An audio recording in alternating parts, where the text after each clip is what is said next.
Buongiorno, dobro jutro, guten Morgen, bon dì. Allora Pasqua l'ultimo passaggio e voi come voi, più di sempre, non come cattolici, come oms religiosi o quindi diventare cristiani, oms di fede, tanta di che ha incontrato personalmente il Signore. Allora, c'è differenza tra l'uomo religioso e l'uomo di fede. L'uomo religioso al chiale che altri sempre parfurta il loro comportamento e davanti che altri magari al cirdiesi di esempi.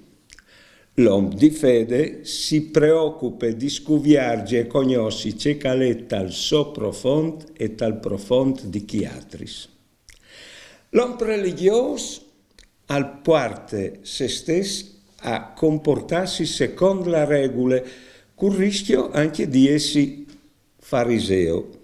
L'uomo di fede chiude a essi par fur, c'è che tu sei par dentro. L'uomo religioso giudica il comportamento in base alle regole. L'uomo di fede invece al cer di spiegare le cause di quel comportamento. L'uomo religioso fa giustizia con le persone, buonis o tristis. L'uomo di fede al perdone e il bene a tutti. Buone giornate e buone vite.